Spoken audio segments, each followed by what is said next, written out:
Aujourd'hui, j'aimerais partager avec vous ma plus grosse erreur de ministère, mais qui en même temps a été ma plus grande leçon.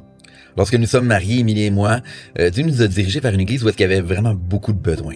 Sur place, il n'y avait aucun groupe jeunesse. On ressentait l'appel au ministère dans notre cœur et surtout on voyait le besoin. Donc avec la bénédiction du pasteur, nous avons parti le groupe de jeunes. Nous voulions tellement bien faire les choses. Nous avions déjà une vie bien chargée avec des emplois à temps plein, une maison à rénover, le ministère de louanges. Donc en plus, nous sommes inscrits au collège biblique et nous avons décidé de lancer le groupe de jeunesse.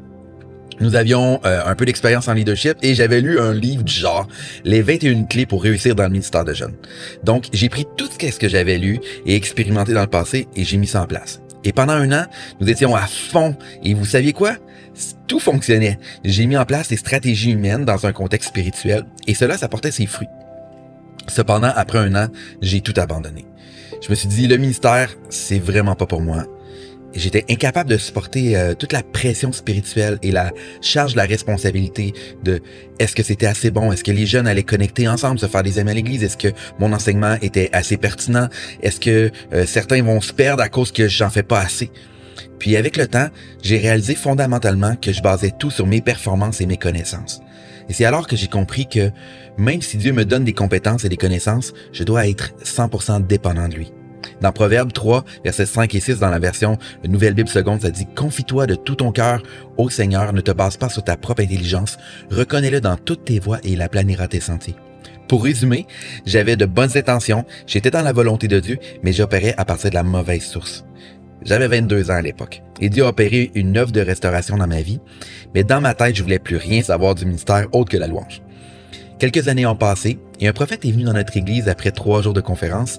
Il a prophétisé sur moi en disant « Ne t'inquiète pas, c'est pas pour tout de suite, mais un jour tu seras pasteur. » Et ma première réaction a été « Non, c'est impossible, c'est pas pour moi. Je suis convaincu que tu te trompes sur l'individu. Et moi, je veux plus rien savoir du ministère. » Puis ensuite, Dieu m'a parlé, il m'a dit « Ni par puissance, ni par force, mais par mon esprit. » Le combat est spirituel et je devais œuvrer non seulement pour Dieu, mais par Dieu. Puis j'aime ces paroles de Jésus dans Jean 15,5 qui dit « Celui qui demeure en moi et en qui je demeure porte beaucoup de fruits, car sans moi, vous ne pouvez rien faire. » Et je veux vous encourager aujourd'hui que si vous avez commis une erreur dans le passé, votre histoire n'est pas finie. Simplement, repentez-vous, demandez pardon, apprenez et avancez.